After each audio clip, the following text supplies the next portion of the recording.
Readers, तारीख में एक सिद्धार्थ वो था जो शहजादा बना, फिर महल छोड़ा और महात्मा बुद्ध बनकर दुनिया को रोशनी दी। लेकिन हरमन हेस्से की इस नॉवेल में एक सिद्धार्थ और भी है। वो एक ऐसा बागी है जिसने गौतम बुद्ध को सामने देखा, उनके चेहरे को देखा, उनकी सच्चाई को माना, मगर उनका पैरोकार बनने से इनकार कर दिया। क्यों? उसकी वजह यह थी कि वो समझता था कि गौतम बुद्ध का पैरोकार बन के उनकी पैरवी की जाए, जबकि उसके पास एक और रास्ता भी था। ये दूसरा रास्ता था खुद से तजुर्बा करना, यानी अपनी राह खुद तराशना।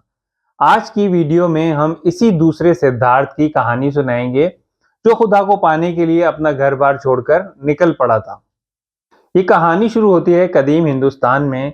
सिद्धार्थ, जो कि एक आला ब्राह्मण का बेटा है, जिसके पास इल्म है, इज्जत है और मजहब है, मगर उसके सीने में एक आग है। ऐसे लगता है कि उसने किताबें तो पढ़ ली हैं, मगर उसे इरफान यानी इनलाइटमेंट नहीं मिला। वो फैसला करता है तर्के दुनिया का। वो घर बार छोड़कर जंगलों में निकल जाता है और साधु बन जाता है। वो सालों तक भूख प्यास बर्दाश्त करता है, अपने जिस्म को अजियत देता है ताकि अपनी ईगो को मार सके। और फिर इस सफर का सबसे अहम मोड़ आता है। जंगल में उसकी मुलाकात असली गौतम बुद्ध से होती है। सिद्धार्थ का दोस्त गोविंदा फौरन बुद्ध के कदमों में गिर जाता है, उनका मुरीद बन जाता है। मगर सिद्धार्थ, वो बुद्ध को सलाम करता है और आगे बढ़ जाता है। वो कहता है, ए मोहतरम, आपने जो रोशनी पाई है वो आपका अपना तजुर्बा है। ये रोशनी सिखाई नहीं जा सकती, इसे सिर्फ खुद जिया जा सकता है। अगर मैं भी आपका चेला बन गया तो मैं सिर्फ आपकी नकल करूंगा, लेकिन कभी मैं नहीं बन पाऊंगा। यहीं से उसके और उसके दोस्त के रास्ते जुदा हो जाते हैं। एक अकीदत का रास्ता चुन लेता है और दूसरा तलाश का रास्ता चुन लेता है। रूहानियत की इंतहा देखने के बाद सिद्धार्थ अब जिंदगी की दूसरी इंतहा पर जाने का फैसला करता है। वो वीरानों से निकलकर शहर की रंगीनियों में आ जाता है। कल का साधु अब एक खूबसूरत तवाइफ कामला का आशिक बन जाता है। वो एक बड़े सेठ से कारोबार सीखता है और देखते ही देखते शहर का अमीर तरीन सौदागर बन जाता है। अब उसके पास नरम बिस्तर हैं, लजीज खाने हैं और जुआ खेलने के लिए सोने की अशरफियां। वो बरसों तक इस दुनिया के घोरक धंधे में मगन रहता है।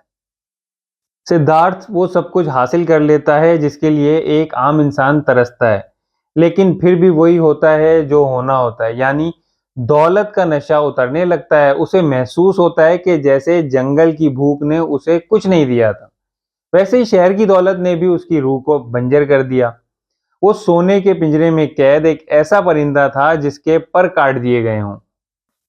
एक रात सिद्धार्थ पर वहशत तारी होती है। उसे अपनी अय्याशी, अपनी दौलत, यहाँ तक के अपने वजूद से भी घिन आने लगती है। वो सब कुछ छोड़कर शहर से भाग निकलता है और उसी दरिया के किनारे पहुंचता है जिसे इसने जवानी में अबूर किया था। मायूसी इतनी गहरी थी कि वो खुदकुशी करने के लिए दरिया में झुकता है, लेकिन ऐन उसी लम्हे दरिया की लहरों से उसे आवाज आती हुई महसूस होती है। और इस एक लम्हे में सिद्धार्थ की आंखें खुल जाती हैं।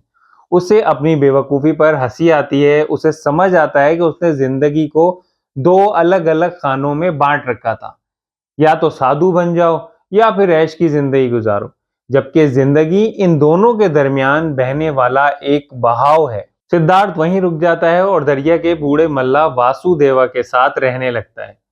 और वहां वो दरिया को अपना उस्ताद बना लेता है। दरिया उसे सिखाता है कि वक्त महज एक शराब है। पानी एक ही वक्त में पहाड़ पर भी, रास्ते में भी और समंदर में भी है। सब कुछ एक साथ मौजूद है। सिद्धार्थ को आखिरकार वो सुकून मिल जाता है जिसकी तलाश में वो था, और वो यूं अपनी राह पा लेता है। हरमन हेसे का ये नॉवेल हमें एक बहुत बड़ा सबक देता है। दूसरों के नक्शे कदम पर चलकर आप शायद मंजिल तक तो पहुंच जाएं, लेकिन आप वो नहीं देख पाएंगे जो आपको देखना था, क्योंकि हर इंसान का दरिया और हर इंसान का साहिल अलग है। आपको कौन सा रास्ता बेहतर लगता है, कमेंट्स में ज़रूर बताएं। आप ये किताब ज़रूर पढ़िएगा, आपको बेहद पसंद आएगी। रीडर्स रिपब्लिक को लाइक करते रहें और इसकी वीडियोस को शेयर करते रहें।